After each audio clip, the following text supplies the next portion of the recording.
Selain itu, dengan wajah yang gak bersalah, Fikri juga sempat terlihat mencuci motor pemberian Diana ke sebuah tempat pencucian motor yang jaraknya gak jauh dari rumah kosannya. Halo rekan-rekan sejawat, gimana kabarnya hari ini? Tentu baik-baik aja ya.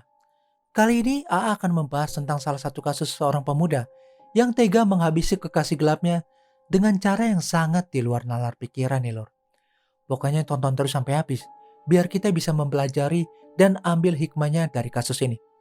Sebelum menuju kisahnya, seperti biasa, AA mau ngasih tahu kalau AA upload reguler di hari Rabu, Sabtu, Minggu jam 2 siang, tapi nggak nutup kemungkinan juga bisa upload banyak untuk menemani waktu senggang kalian, apalagi sekarang sedang puasa ya. Dan jangan lupa like, share, subscribe, serta nyalain tombol lonceng notifikasi, biar kalau ada video baru, kalian nggak akan ketinggalan. Nggak usah berlama-lama lagi, langsung aja kita gaskan ke case-nya.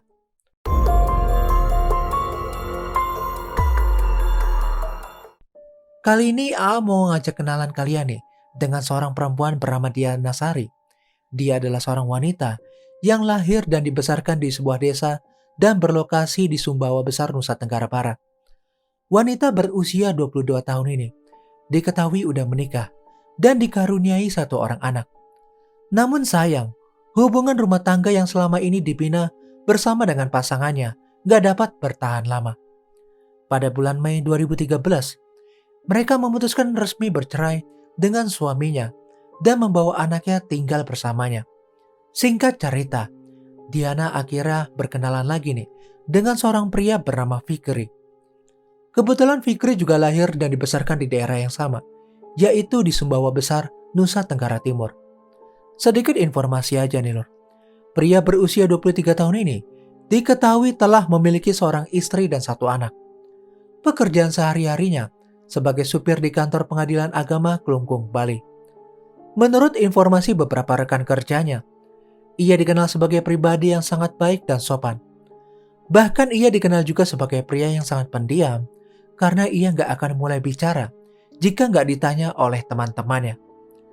Perkenalan Diana dan Fikri dimulai saat keduanya nggak sengaja bertemu di Sumbawa. Seusai perkenalan, mereka mulai saling tertarik satu sama lain sehingga mulai seringkali berkomunikasi. Namun sayang, Fikri nggak pernah berkata jujur dengan Diana mengenai statusnya sebagai pria yang udah memiliki istri dan satu anak. Karena Diana mengira status Fikri sebagai lajang, akhirnya mereka memutuskan untuk berpacaran. Selama masa pacaran, Fikri mengajak Diana untuk tinggal bersama di sebuah rumah kos di Jalan Kenyeri 9, Samarapura, Klungkung, Bali.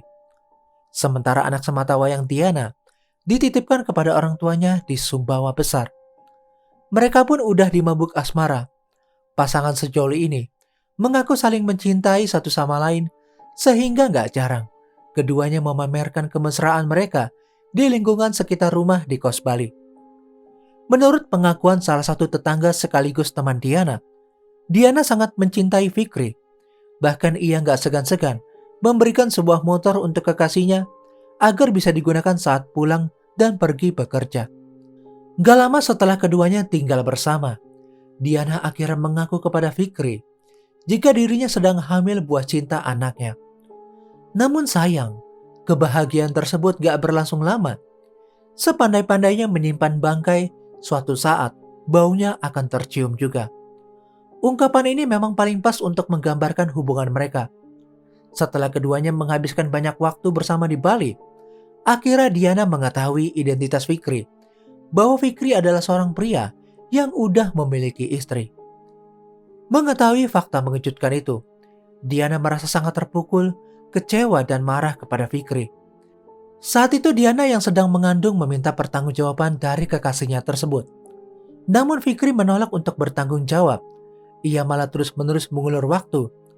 Sampai suatu ketika, Diana yang udah dengan perasaan kesal dan kecewa, segera mengancam Fikri akan membongkar hubungan ini kepada istrinya di Sumbawa Besar. Mendapatkan ancaman seperti itu, Fikri pun mulai gelisah dan mencari cara untuk mengakhiri semuanya. Karena merasa rumah tangganya terancam, Fikri yang gelap mata mulai merencanakan untuk menghabisi kekasih hatinya agar rahasianya tetap aman. Kejadian yang mengerikan ini bermula pada 16 Juni 2014. Saat pagi hari, Fikri bangun lebih awal. Ia melihat kesempatan untuk menghabisi Diana yang saat itu masih tertidur lelap. Secara tiba-tiba, ia langsung mencekik Diana hingga meninggal dunia di tempat. Setelah memastikan Diana udah gak bernyawa, ia langsung membawanya ke kamar mandi untuk menghilangkan jejak. Entah apa yang merasuki pikiran Fikri, sehingga ia berencana untuk memotong-motong tubuh Diana menjadi beberapa bagian. Namun karena saat itu matahari udah mulai terik, ia akhirnya memutuskan untuk pergi ke tempat kerjanya terlebih dahulu untuk meminta izin enggak masuk kerja kepada atasannya. Sementara jasad Diana dibiarkan tergeletak begitu aja di lantai kamar mandi. Sekitar pukul 10 pagi, Fikri kembali ke kosannya. Lalu ia segera mengambil sebilah parang dan membawanya ke dalam kamar mandi. Aksi pertama yang Fikri lakukan adalah membelah bagian leher Diana hingga bagian kepalanya terputus dari tubuhnya.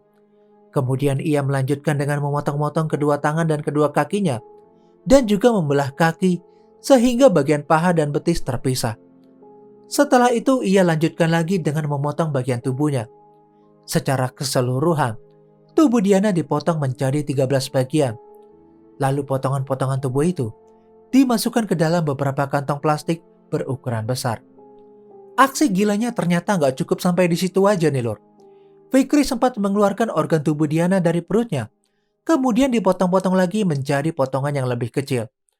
Setelah semuanya udah selesai, Fikri yang merasa capek setelah membelah-belah kekasih hatinya itu, akhirnya memutuskan untuk keluar dari kamar dan merokok.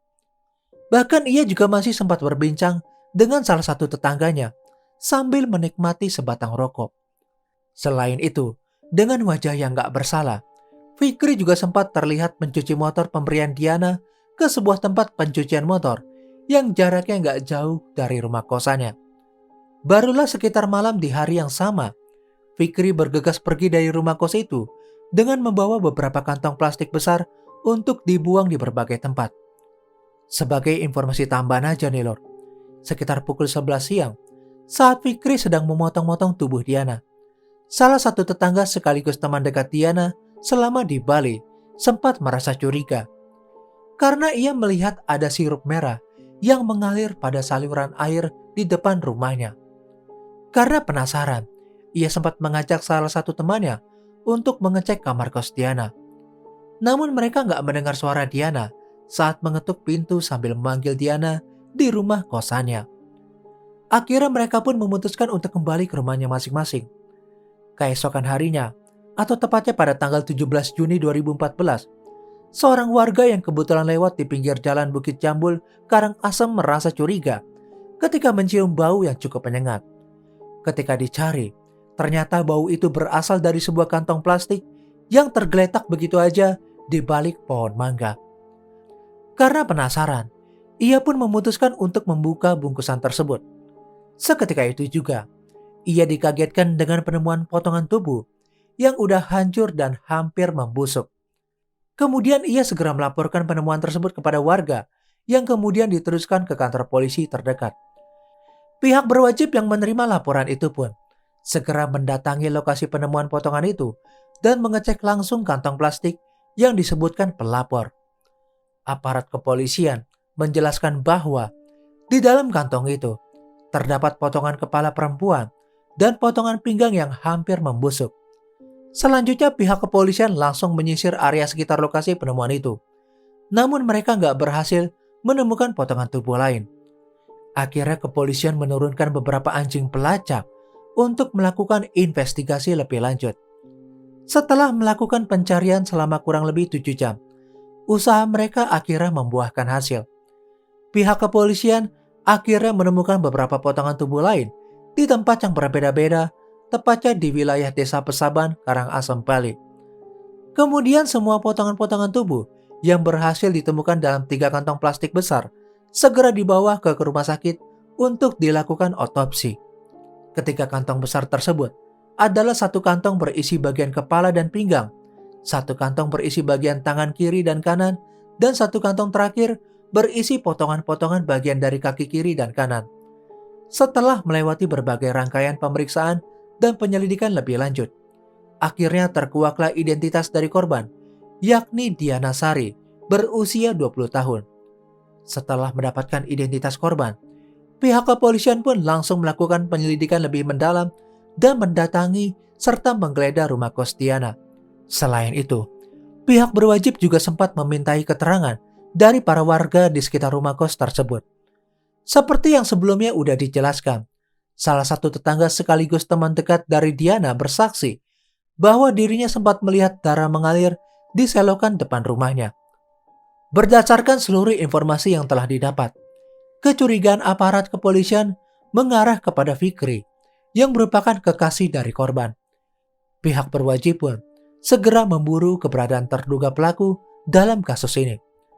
Setelah melakukan perburuan selama kurang lebih 1 minggu lamanya, pada tanggal 22 Juni 2014, sekitar pukul 7 pagi, akhirnya Fikri berhasil ditangkap saat sedang berjalan kaki santai di daerah Jalan Dharma Wangsa, Semarapura, Klungkung, Bali. Pihak kepolisian pun langsung mengirim Fikri ke Polres Klungkung untuk penyelidikan lebih lanjut. Saat proses interogasi, Fikri akhirnya mengakui semua perbuatannya. Ia menjelaskan bahwa motifnya menghabisi Diana adalah karena takut hubungan perselingkuhan mereka akan dibongkar kepada istrinya yang berada di Sumbawa. Selain itu, ia juga meyakini jika Diana hanya berpura-pura hamil aja.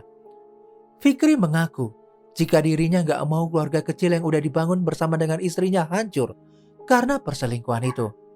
Sehingga ia pun menjadi gelap mata dan memutuskan untuk menghabisi nyawa kekasih gelapnya. Selanjutnya pihak kepolisian secara resmi menetapkan Fikri sebagai tersangka tunggal dalam kasus ini. Atas perbuatannya, ia dijerat dengan pasal 340 KUHP tentang pembunuhan berencana. Kasus ini pertama kali digelar di Pengadilan Negeri Semarapura Klungkung pada tanggal 22 Januari 2015. Majelis Hakim Pengadilan Negeri Semarapura menjatuhkan vonis hukuman penjara selama seumur hidup kepada Fikri karena terbukti secara sah dan meyakinkan telah melakukan tindak pidana pembunuhan berencana. Nah, kesimpulan dari kasus ini, buat kita para lelaki yang udah menikah dan mempunyai anak, ada baiknya kita nggak boleh menyakiti hati perempuan lain demi kepuasan nafsu semata. Karena udah pasti banyak pihak yang dirugikan, dari keluarga korban dan juga dari keluarga pelaku yang namanya menjadi jelek. Kita doakan aja, semoga arwah korban diterima di sisinya dan diberikan tempat yang terbaik.